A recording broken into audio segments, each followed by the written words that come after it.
Bengal Bharatiya Janata party के द्वारा न्याय अन्याय और न्याय ममता एक बड़ा अभियान चलाया गया है। 5 तारीख से 12 तारीख तक चलेंगे। इस अभियान के माध्यम से भारतीय जनता पार्टी के कार्यकर्ता घर घर जाके जनता का संपर्क में जुड़े हैं। आज हल्दिया में मैं भी कार्यकर्ता के साथ लोगों के घर पे जाके लोगों का संपर्क किया, लोगों को वर्तमान स्थिति के संदर्भ में बताया। एक फीलिंग जनता में मैंने देखी, ममता दीदी के द्वारा यहाँ जो केंद्र सरकार की महत्वपूर्ण योजनाएं जो इम्प्लीमेंटेशन नहीं हो रही है, उसकी पीड़ा यहाँ के किसानों में भी है, यहाँ के गरीबों में भी है और यहाँ के आम जनता में भी है। मैं मानता हूं कि फेडरल डेमोक्रेसी में भारत सरकार को सहयोग करना, भारत सरकार की योजना राज्य के जनता के हित में उसका इम्प्लीमेंट करना यह आवश्यक होता है। व्यक्तिगत अपनी विचारधारा, अपनी पार्टी की विचारधारा से राज्य के नागरिक को सरकार की योजना से वंचित नहीं रखना चाहिए। जो यहां रखा गया है 17 लाख किसान सम्मान निधि के माध्यम से सारे देश में साल में 6,000 रुपीस उसके अकाउंट में डाला जा रहा है। ये योजना का यहाँ इम्प्लीमेंटेशन नहीं हुआ, उससे किसानों को बहुत परेशानी हुई है। मेरे संपर्क के अभियान के दरमियान ये भी हमारे ध्यान में आया है। जब कोरोना क्राइसिस चल रही थी, ऐसी स्थिति में सरकार ने एक्स्ट्रा 2-2 हज़ार रुपीस किसान के अकाउंट में डाले थे। योजना का इम्प्लीमेंटेशन, योजना के लिए किसानों की सूची भारत सरकार को नहीं भेजने से यहाँ के किसानों को अनजस्टिस हुआ है। ऐसा नहीं होना चाहिए। दोस्तों, मेरे मन में बहुत क्लैरिटी है कि पॉलिटिक्स करने का कई रास्ता होता है और वहाँ पॉलिटिक्स कर सकते हो। डेमोक्रेसी में आलोचना होगी, पॉलिटिकल पार्टी की आलोचना हो, व्यक्तिगत तौर पर किसी की आलोचना हो सकती है और करनी चाहिए, लेकिन विकास के संदर्भ में और गरीब लोगों के नाम पे, गरीब लोगों के साथ अन्याय करके पॉलिटिक्स नहीं होना चाहिए। सारे देश में आयुष्मान भारत योजना के अंतर्गत एक फैमिली को हर साल 5 लाख रुपीस की फ्री हेल्थ केयर दी जाती है। उसका इम्प्लीमेंटेशन यहाँ नहीं होने से यहाँ के गरीब लोगों को बहुत नुकसान और परेशानी हो रही है। गांव में रहने वाले, स्लम में रहने वाले, झोपड़ी में रहने वाले गरीब लोग, उसके यहाँ कोई बड़ी बीमारी आ जाती है तो परिवार की क्या हालत हो जाती है, भली बात हम समझते हैं। क्यों उसका पैसा हम रोके? क्यों ये योजना का लाभ से हम उसको वंचित करें केवल राजनीति के कारण से?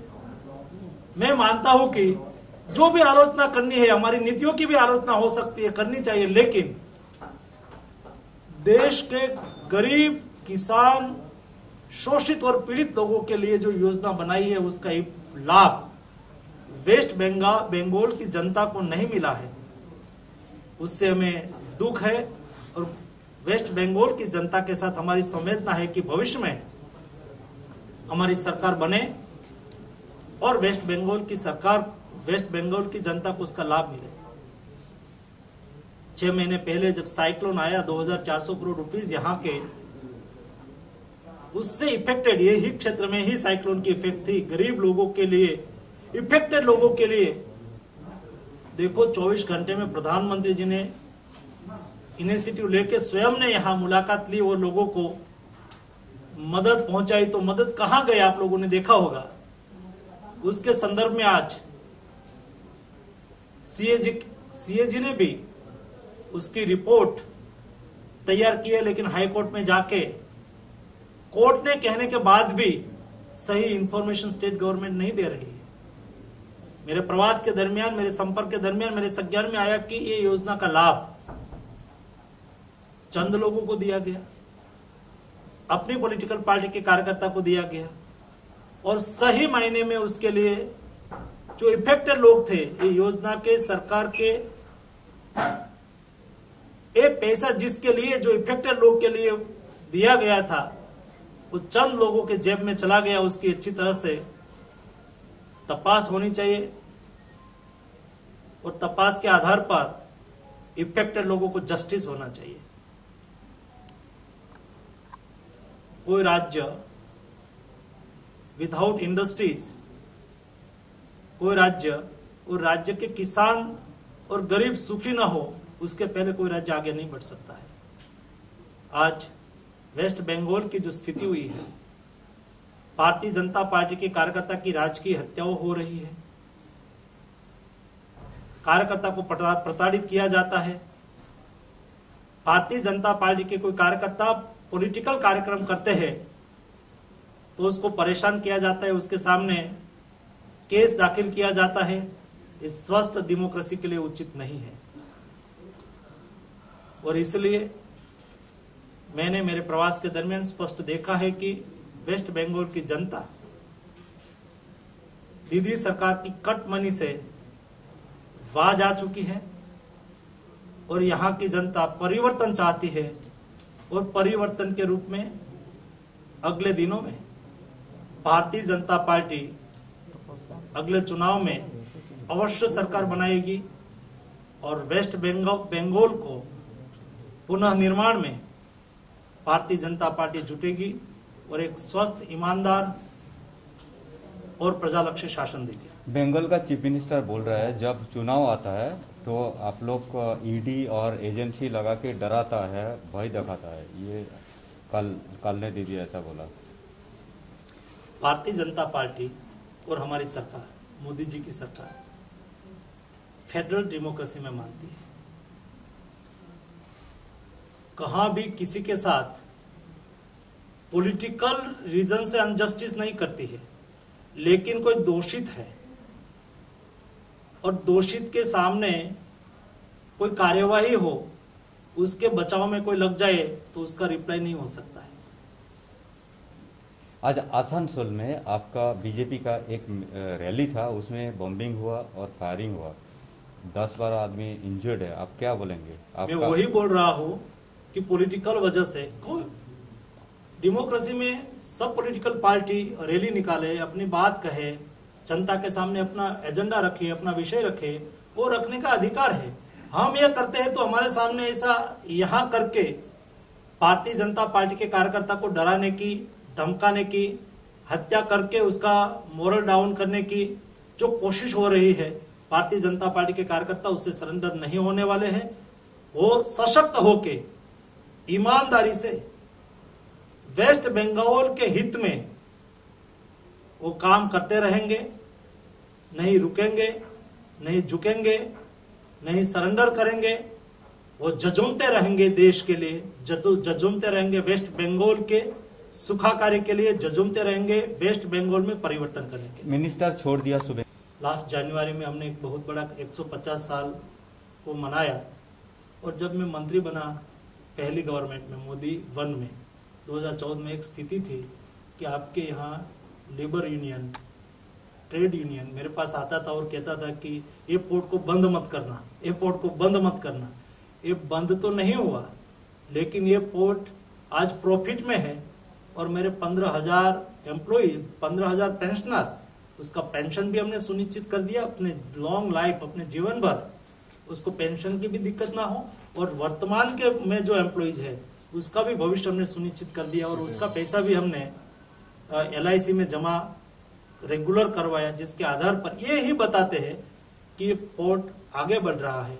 हमने 2-3 मॉडल आइडेंटिफाई किए, उसमें परमानेंट ड्रेजिंग का आपका इश्यू था तो उसमें हमने साइंटिफिक सर्वे करके हल्दिया से कोलकाता पोर्ट तक का चैनल थी, उसको चैनल को हमने चेंज किया, कई खर्च बचाए। अगले दिनों में हम लोग ड्रेजिंग के लिए भी उसमें जो निकल रही है सैंड, उसको PPP मोड से आप है सैंड का फिर हम उसमें डालते हैं, फिर वो चैनल में आते हैं, वो सैंड वहां से निकल के फिर बाहर डालते हो, फिर चैनल में आते हैं। हम लोगों ने उसके लिए एक स्टडी करवाया और अच्छा रिजल्ट आया है। प्राइवेट प्लेयर ही आए, सैंड ले जाए और ड्रेजिंग करे तो पोर्ट का खर्च भी बच जाए। पोर्ट का खर्च बचा मतलब पोर्ट सशक्त हुआ। तो पोर्ट में ड्रेजिंग के आज के दिन में ऐसी कोई प्रॉब्लम नहीं है। ड्रेजिंग एक रेगुलर एक्टिविटी है और ड्रेजिंग कॉर्पोरेशन ऑफ इंडिया के पास ड्रेजर है। आवश्यकता के अनुसार हम रेगुलर ड्रेजिंग कर रहे हैं और अगले दिनों में हमें ड्राफ्ट भी बढ़ाना है और हैंडलिंग करना है, हल्दिया पोर्ट को और सशक्त करना है और आगे का 2 टर्मिनल बनाना है। उसके लिए भी काम चल रहा है। कई ऐसे इनिशिएटिव लेके आपके हल्दिया पोर्ट को भी हम अगले दिनों में और सशक्त करेंगे, जिससे लिक्विड कार्गो बढ़े। आज के दिन में कार्गो का स्थिति बदल रही है।